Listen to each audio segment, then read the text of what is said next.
Hey, everybody. Welcome back to the show. I've got some ground to cover this week. I'll get things started with my long awaited golf tech lesson out on the course with Regi, then talk about my most recent rounds of golf, and finally discuss what I learned from keying my lackluster February rounds into an Excel spreadsheet. Sit back, relax, and let's get right into it. Here we go. So it's Wednesday evening, and as I discussed in the last podcast, I had a lesson scheduled for late this afternoon, early evening with Regi, and we met at Boca Greens Country Club, which is West Boca. I got there probably 15 or 20 minutes before Regi, walked in, looked around a little bit, and was shocked at the condition of the golf course for a place called Boca Greens Country Club. Wow, is it in really rough shape. And I'd looked online before we got out there, read some reviews that the greens were not great and that it's relatively inexpensive to play there, but really, especially the greens, really poor shape. Went back out, hung out. Regi arrived, and when he got there, he said, "I'm surprised you're not on the putting greens hitting some putts." And I said, "When's the last time you've been here?" And he's like, "Oh, it's been a few months." I said, "There's no point in putting on those putting greens." And when we walked in, he's like, "Wow, I see what you mean. They weren't great the last time I was here, but they are in really rough shape now."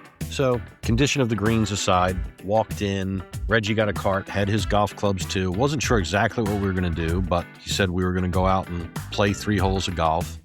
And he knew some of the things that I needed to work on that we had talked about, but wanted to see me hit driver, see me hit irons, and get a feel for what my game looked like out on the golf course. So first hole, really pretty straightaway par 5. Regi said that he wanted me to hit 2 drives. First drive I hit right down the middle of the fairway, not real long, but good ball. As requested, I hit a second one, and the second one I hit a draw, started down the middle, went left, there's water left, so put the second ball in the water. Regi hit his drive, and much the same, hit one in the water, and then he hit one out into the fairway. Drove down the fairway, we did find my second ball, it had just barely gone in, pulled it out. Went to my first ball, I was about 210 yards out, and he said, "Well, what's your thought process here?" And I said, "Well, normally I would lay up to a number here." I said, "But I've been hitting 4 hybrid better, and I can get there. If I hit it well, I can get there, so I think it's worth swinging that club and taking a chance." Pull out the 4 hybrid. Anybody who's listened to the podcast for a little bit knows that I call this club the unhittable, and it was for a vast majority of my ownership of that golf club, but I've been hitting it better.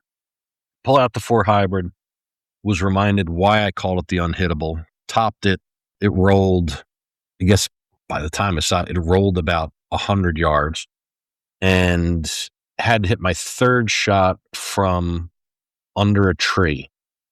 Again, Regi kind of said, "What's your thought process here?" And I said, "Well, normally it'd be pitching wedge, but there's a tree in my backswing. I can't really take a full swing. So I'm going to take 9 iron, short backswing, and just try to punch it up close to the green," which I did. It hit a good ball. Now, the interesting thing is there was no green. The green, I guess, was under repair. So basically they had put a hole in the fairway, probably 20 or 30 yards left to the green. And that's where we're going. So my third shot was a little long of that, and get to the 4th shot. And again, Regi's like, "What's your thought process here?" I said, "Well, I don't know, the fairway and the green are all the same. I think I'm just going to putt this." So from where I was, 2 putted for a par and moved on to the next hole. Next hole was a dog leg right, hit another good drive right down the middle of the fairway. Regi pulled his drive left again, put another one in the water. And he said that he had not played golf in about 6 months. So was shaking off some rust. My second shot, I had about 165 yards in, wind at my back, felt like it was a good 7-iron number. Hit 7-iron, made really clean contact. The number was right. I hit it right around 165 yards, but pulled it left, hit the side of a hill, and rolled down into the water. So we were certainly putting quite a few balls out in the water. But again, the good thing with this one is it had rolled down the hill just barely into the water, was able to retrieve it. So that's 2 balls in the water on 2 holes. Didn't lose either of them. Pulled it out of the water, had a pitch up a really steep hill, pitched it over the green, had to hit another pitch up a hill onto the green. That went really poorly, and we moved on to the third hole. It's the third hole, and I had a really good drive. The way that I had been hitting driver a couple of weeks ago. Regi put one down the middle, but I'd say I hit my drive also down the middle and probably 50 or 60 yards further than Regi. Now, I had 145 yards into the green, a green really surrounded by bunkers, front, back. I hit a good 9-iron that hit the green, bounced off, went long into a bunker, and that's where the fun really began.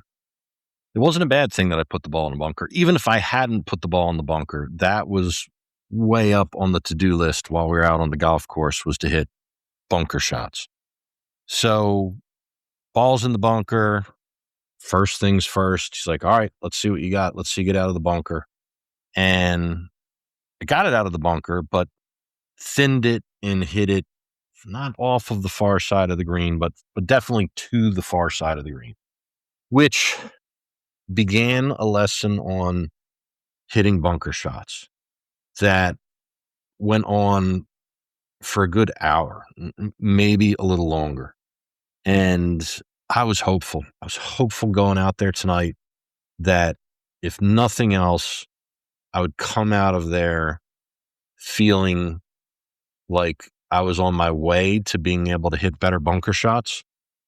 But after an hour of coaching, taking video, hitting shots, obviously if you're out playing a round of golf, you can't ground your club, but we're out practicing, so drawing lines in the bunker, giving me targets to hit behind the ball, coming out of the bunker, trying to hit pitch shots just off of the grass to get the feel for what I need to do in the bunker. Going back into the bunker, I'd hit one good shot and he'd say, all right, that was a great shot. Now just do it again. And after an hour, I just couldn't. I couldn't replicate a good shot. I'd hit 1 out of every 10 well, and the other 9 I'd thin, I'd chunk, I'd hit too much sand, I'd hit not enough sand, I'd hit too far behind the ball, I'd hit the ball. It was frustrating. And truly, but and I'll give Regi credit, is he was patient the whole time. Like, don't worry about it. That's why we're here. We're going to keep working on it. And finally, after, like I said, I don't know if it was an hour and 15 minutes, he said, you know what? Forget it. I was standing over a ball in the bunker. He's like, forget it. Forget everything I just said. Forget about trying to hit a pitch shot. Just chip it. Take a putting stroke, chip the ball out of the bunker, which I did. But again, with very little accuracy, it's out. The good thing about being able to hit pitch shot is that you can flop the ball up in the air and get it to stop. Chipping out, which isn't a terrible solution because, again, in theory, it helps me get out, but it doesn't help me hit a shot that's going to allow me to get up and down. So I don't want to say he gave up, but he did. He gave up, and he said, just clearly the things that I'm asking you to do, you can't. I know you're trying. We've been at this for an hour. I know you're frustrated. The good thing is we came out on the golf course. You hit driver really well.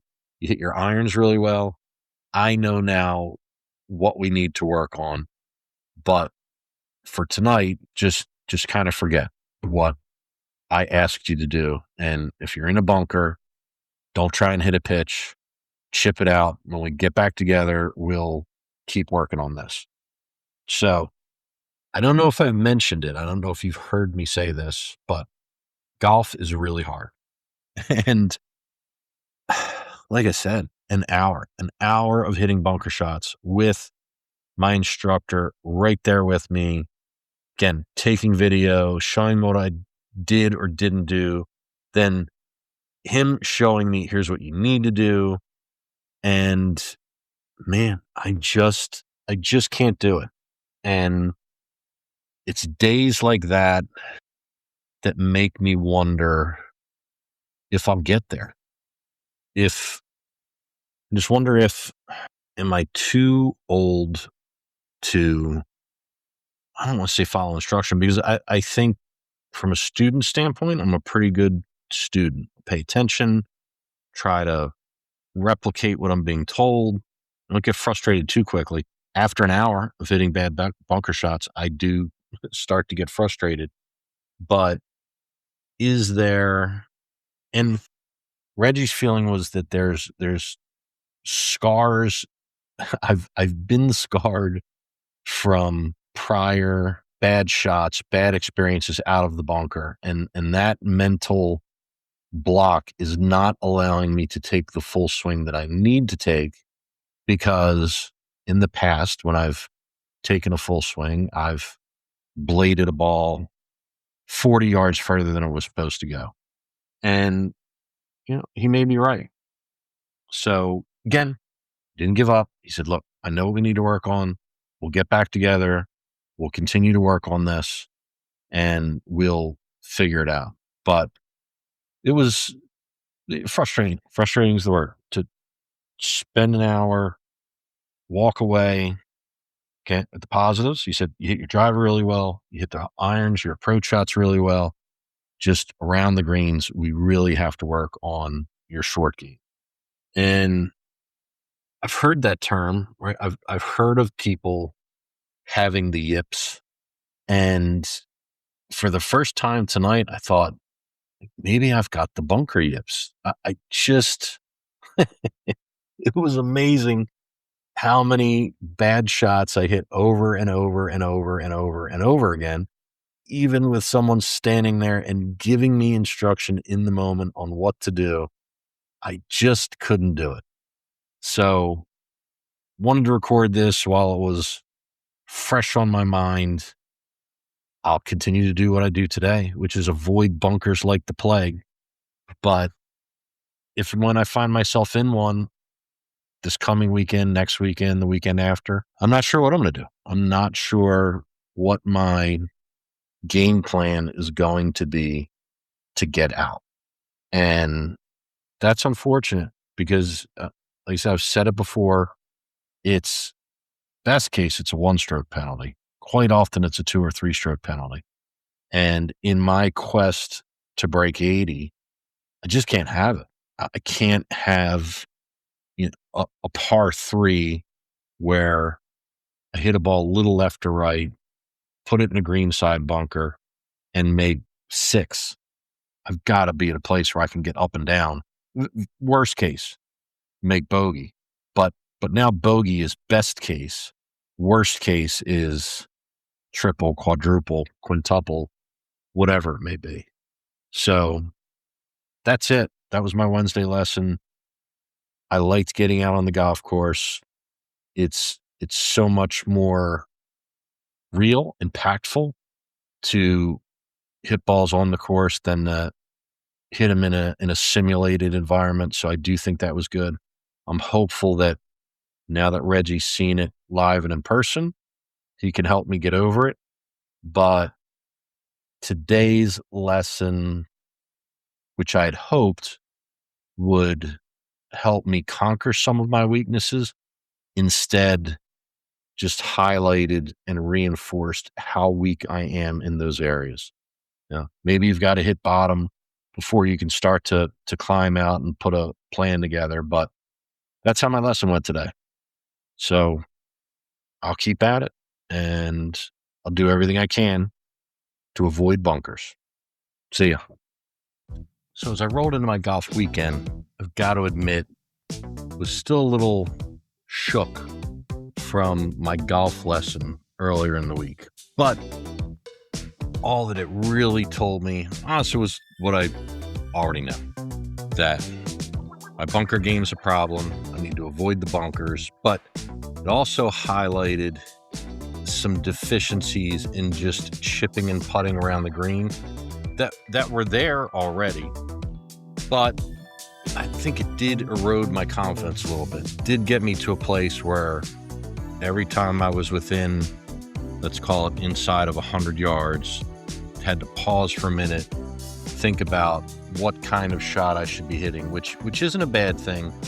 But once you've made that decision, it's good to step over the ball, be confident about the decision you've made, and just hit it. And that wasn't really there for me this weekend. So I decided to change things up a little bit. I don't know about you, but I am very much a creature of habit. I wear the same shirt and shorts combo on Saturday, wear a different shirt and short combo, but same thing every Saturday, same thing every Sunday. It just makes life easier to get up in the morning and know what you're wearing. But again, felt like I needed to mix things up a little bit. So pulled out the 2006 US Open winged foot shirt that I had purchased. And I don't wear it a lot because it's now nearing 20 years old, and I'm afraid that it's going to just turn to dust. So I keep it out of the sunlight as best I can. It's still a nice memory of the first time, the only time I've gotten to in person witness a US Open. But wore that shirt to the course on Saturday, played with Jason, Al, and Steve. And did it help? No, not really. I went out on Saturday, I shot a 91, hit 28% of fairways, 17% of greens in regulation, had 3 up and downs, 2 3 putts. What I would say is that I hit 3 greenside bunkers on Saturday, and the results of those were 2 double bogeys and a triple bogey. So I look at that and I think, all right, I shot a 91. If somehow I could have just made bogey on all those shots, that would take 4 shots off of that 91 and bring me back down to an 87. If I could have gotten up and down, I'm at an 83. So the sand game really does matter. And if you're wondering, how did I decide to get out of the sand on Saturday based on how things went on Wednesday? I went with the chipping instead of pitching theory. Basically, a putting stroke, just try to sweep some sand behind the ball and get the ball up onto the green. On each of the 3 occasions, I picked the ball completely clean.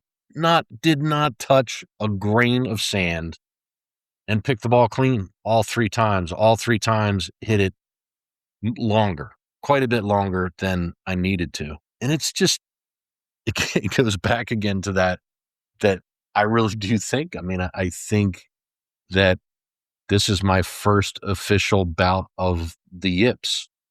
I don't know if I could do that if I tried. If you said, we'll give you 3 shots, you're not allowed to touch a grain of sand in the bunker. You have got to pick the ball clean. And I'm not talking about like that I bladed it. I got the ball up in the air, but needed to hit it 6 yards and hit it 25 yards on all 3 occasions. It's an amazing thing. So again, no real surprise there. Struggled out of the bunkers on Saturday. Sunday went back out. It was just Al and myself, and had an even worse day on Sunday. I shot 95 on Sunday, hit 21% of fairways, 33% of greens in regulation, which is a good number for me. One up and down, but 4 3 putts. And I only hit one greenside bunker on Sunday. And the result of that greenside bunker was another double bogey. So Sunday, really, the 4 3 putts hurt. And I don't know where it comes from sometimes, that it's generally speed. It's not line. There are times where I just can't feel the speed on the greens, and I play the same course every week. I know the greens pretty well. So 4 3 putts it's a rough day. But what I would say about the weekend is I came out of it hopeful. Well, that may sound crazy, but I hit the ball well all weekend. And while 28% of fairways and 21% of fairways on Saturday and Sunday doesn't sound great, I really do feel like I have found something with driver. And I found another 20 or 30 yards over the weekend that I had lost at some point. So was just making good contact with the club face. I've got to trust myself directionally a little bit. My expectation was that I was going to move the ball left to right, but that didn't happen all the time. And I generally start aiming left. And if it doesn't go right, then I miss left. And I miss left quite a bit, but not by a mile. I'm not hitting big swinging hooks or slices, not generally, but I'm still missing fairways. I think, again, I'm making good contact. I'm hitting the ball straighter. It does have a shape to it, but I think if I can continue to hit the ball the way I'm hitting it, change my aim a little more center of the fairway, I think I can start hitting more fairways and be in better shape there. So I felt good about the way I was hitting the ball with driver. And the irons were really good. The irons were back. Always the strength of my game. Had struggled with hitting the irons here for a bit, but I hit some just amazing shots over the weekend. The sixth hole, I would say the sixth hole on Sunday, it was a par 3. The sixth hole is always a par 3. So on Sunday, it was playing 158 yards from where the tee boxes were and where the pin was set. And it's a good eight iron number for me. 8 iron is generally 150 to 155.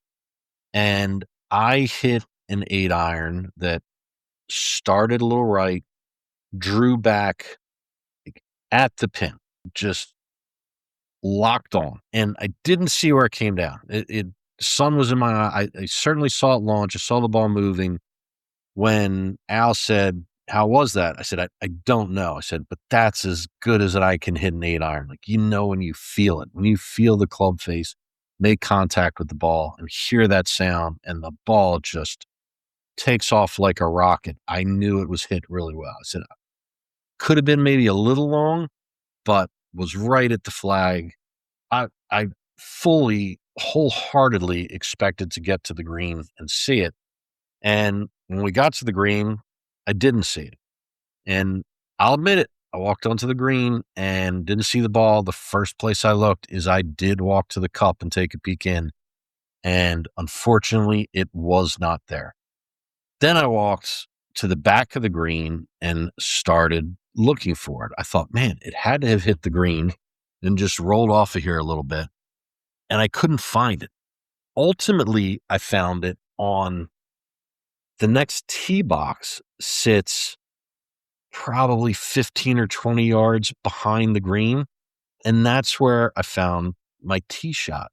I'd hit that 8 iron that I needed to hit 158 yards, somewhere in the 175 to 180 yard range. And it's an outlier. It's unusual. I'm not telling you that I think that's my distance from now and forever. I've said this before.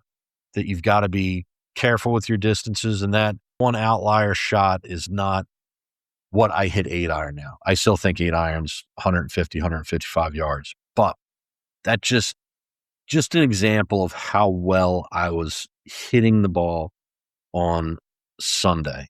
And I had another couple of examples like that where I flew greens because I just made really clean contact and hit the ball well. So while the scores did not reflect progress, I felt pretty good. I felt good about the way I drove the ball. I felt good about the way I hit my approach shots and my irons. What I struggled with was getting up and down, chips, pitches, and my putting let me down over the weekend. So going into this week, I know that I'll get back to work with Regi and we're going to figure out this sand game and short game. But I spent a few minutes and went through my February rounds of golf and created a spreadsheet. This is call it a personal problem that anytime I am trying to, in my work life, solve a problem, laying it out on a spreadsheet, it helps. It helps for me to look at things and look for patterns, create observations, and try to figure out what's going on. So basically, I took the 8 rounds of golf that I'd played in February, put them into a spreadsheet, what I scored on each hole, and began looking for patterns. Now, I started thinking about, should I put down how many putts I took on a hole, or if I hit a fairway or hit a green in regulation? And maybe at some point I'll get there, but I started with a broader objective. And if I had to zoom in and narrow it down, then I can zoom in and narrow it down. And I'm going to try and get this spreadsheet out there so that anybody who wants to see it can see it. I will try to post it to X or Twitter, and I will, in the show notes, leave how to find it there. But also add, if you'd like to see it and you don't have X or Twitter, send me an email. Send me an email at breaking80over50@gmail.com, and I'll send you this spreadsheet. You can take a look at it, laugh at it. Maybe you'll decide that there's some value in it and it's something that may help your golf game, but happy to send it out, even if you just want to be able to look at it while I'm talking about it so you understand what I'm discussing. I'd be happy to send it to you so you can see it. But a couple of interesting things cropped up. So after I keyed in all my scores, at the bottom of each hole, I put an average. What's my average score on that hole? Then below that, how many strokes over par am I on average? So, for example, the first hole in the course is a par 5. My average score on that hole is 5.88. So on average, I'm a little less than a stroke over par on that hole, 0.88. The second hole in the course is a par 4. My average score on that hole is 4.13. So I'm almost playing that hole at par. And that hole also happens to be, based on the stroke index, is the 5th hardest hole on the course. So I was a little surprised to see that. The third hole is a par 3. My average on that hole is 3.63. So I am 0.63 strokes over par on that hole. And I want to go back for a second and play a clip from a podcast that I did a little earlier this year. So I'm going to break here, I'm going to play a clip, and I'm going to come right back.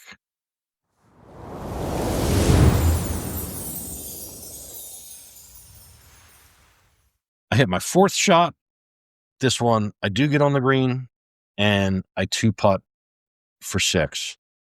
So I was upset that on Thursday and Saturday, I started 8 over through 4.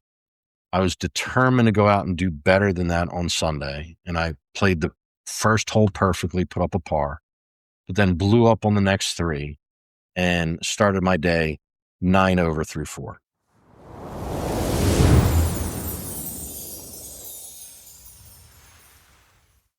All right, so there it is. Earlier this year, I talked about how much I was struggling with the first 4 holes of every round and how it was killing me. I was blowing up my round before it even got started. Round after round after round of golf, I'd get through the first 4 holes and be 6 over, 7 over, 8 over, and had just dug such a hole that it was nearly impossible to dig out of it.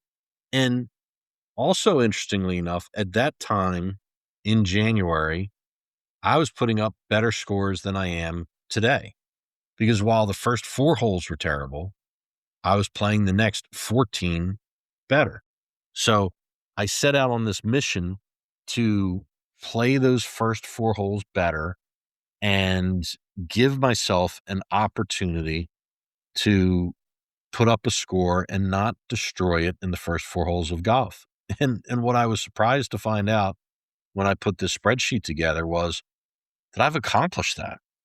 So the first 4 holes, I am averaging combined in the month of February 2.63 over par. So call it 2.5 strokes over par through the first 4.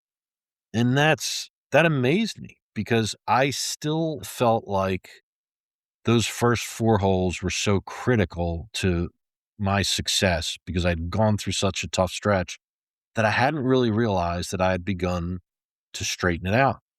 And the first 3 holes. So when I look at the whole 18 holes, there's 1, 2, 3, 4, 5. There are 6 holes on the course that I average less than bogey golf on those holes, meaning I am less than 1 over par on average on those holes. And 3 of those 6 holes are the first 3 holes on the course. And then it's hole 8, hole 13, and hole 18. And then there's 2 other holes where I'm averaging bogey golf, 1 over on those holes. And that's the 4th hole and the 7th hole. So of the 18 holes of golf that I play on a regular basis, the first 4 holes, which were my weakness, have become my strength. And it made me think that there's got to be something to that. There's got to be something to the fact that I identified that as being an issue. I knew that I had to play those first 4 holes better. I took a little more time over shots. One of the things that I know I started doing differently on the 2nd hole, which is my best performing hole in the course, is I went back to hitting driver for a long time on that hole. And it's a shortish par 4. Depends on where the pin is, depends on where the tee box is. But I would say it's 320 to 340 yards. And when I was struggling with driver, I started hitting 6-iron on that hole. My thought being that if I can hit 6-iron, 170, 180 yards, even if it's 340, I'm okay with hitting 140 to 160 yard shot in because I had confidence in my irons. But what I see now in looking at that hole is that if I'm hitting driver well enough to hit driver on that hole, now I'm leaving myself a wedge in. It's 100 to 120 yards, which is a good number for me. It reduces the left to right dispersion because it's not an easy hole. It's rated as the 5th hardest hole on the course. There's water on the right. There's a big sand trap on the left, and it's a narrow green so that the target is really pretty small. But by hitting driver and leaving myself only, let's call it 100 yards in, as opposed to 150 yards in, I've dramatically improved my performance on that hole. So I started thinking that now I need to look at the rest of the course the same way that I've looked at these first 4 holes. And on the opposite end, the hole that I play the worst on the course is the 10th hole, where I'm averaging it's a par 4 and I'm averaging 5.88. So I'm almost averaging a double bogey. And the 10th hole is rated as the 8th hardest hole in the course. So it's not like it's the hardest hole out there. But it is a longer par 4. It's a solid 400 yards from the whites. And I feel like frequently on that hole, the not just the tee shot, but you're into the wind. So it plays long and goes back to my struggles with driver. There's plenty of fairway, but a miss left puts you in tree trouble. A miss right puts you in the water. And for whatever reason, and I know over the last 3 or 4 rounds, I've hit multiple drives into the water on the right. And the water on the right's way out there. Like my slice is largely gone. I'll move the ball a little left to right, but slicing I don't really do anymore. So next time I play it, I'm going to really look at that drive. I think there's something about the way that I'm setting up on that hole that's putting me in a position to slice driver, and it leaves me not a good shot in. So I went on to break the 18 holes down into 3-hole segments. And my best 3-hole segment, not surprisingly, is the first 3 holes, where on average at the end of those 3 holes, I'm 1.63 strokes over par. When I move on to the next 3 holes, which is 4, 5, and 6, that number jumps up to 4.25. Holes 7, 8, and 9, I'm at 3.63. Holes 10, 11, and 12. This is a big one. 10, 11, and 12, I am on average 5 strokes over par through those 3 holes. That's my worst 3-hole segment on the course. And it's 2 par 4s and a par 5, both longer par 4s. And par 5 is a little dog leg right, but there is out of bounds trouble to both the left and the right. So it's one where hitting a good drive is really important. Holes 13, 14, and 15 is the next segment. And there on average, I'm 3.63 strokes over par. And the final segment, holes 16, 17, and 18, on average, I'm 3.5 strokes over par. So my intention is, when I go out and play golf this weekend, I'm going to have these numbers handy, and I'm going to break this down into 6 little 3-hole games. And the game is going to be to try to improve on the numbers that I've put up so far in the month of February. So through the first 3 holes, that's going to be tough with that 1.63. But as I get into the next 3 holes, 4, 5, and 6, where again, generally 4.25 strokes over par through those 3 holes, if I can just go bogey, bogey, bogey and get that down to 3 over through those 3 holes, that's a win. The other big ones are holes 10, 11, and 12. If I can be 3 over instead of 5 over through those 3 holes, that's a big win. But I think this will really help me identify the holes where I've got to knuckle down and focus and find a way to perform. The other thing that I got through going through here is there's only 2 holes. So hole number 6, which is by stroke indexed, the hardest hole on the course. I have not made a par on that hole in the month of February. And hole 12, which is the par 5, like I said, dog leg right, I have not made a par on that hole in the month of February. Every other hole in the course, I've made par, most of them on multiple occasions. So I know I can do it. I know I can go out and I can make pars on these holes. Those 2 holes, 6 and 12, I've got to dig down. I've got to focus, and I've got to find a way to play better golf there. And maybe it comes down to that if I can't get a drive in play on 12 because of the out of bounds left and the out of bound right, it's still, I could get there with 3 7-irons. So maybe that's the way I go. The question just becomes, what do I need to do to score better on that hole? And I'm excited. I'm excited about this process.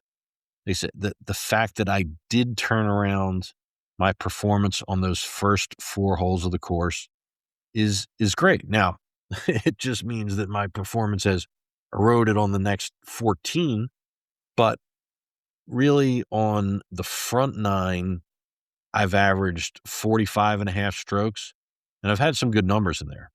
A 40, a 41, a 43. The back's where I've really struggled. The back, I've averaged 48.13 strokes, and my best number on the back in the month of February is a 46. The stroke index would say that the front 9 holes are harder than the back 9 holes. And historically, that's the way I played the course. I played the back 9 better than the front 9. Like I said before, in the month of January, I would have these blow-ups through the first 4 holes, go out and put up a 41 or a 42 on the back, but still end up shooting an 86 because I struggled so mightily on the front. And it's interesting the way that's turned around. Now, this sounds easy, right? I just go out and play these holes better. But we'll see. We'll see if bringing a new level of focus, if knowing factually that some of these holes are more challenging than others for me, if that puts me in a place where when I'm standing on that tee box, I know what I'm up against. And in a lot of cases, look, I'm not trying to make birdie. I'm just standing up saying, all right, let's make a bogey here. Par, bonus. Bogey is what we need. In those 3 hole segments, if I can have a lot of 3 over par through 3 holes, I'm going to see my scores come down significantly.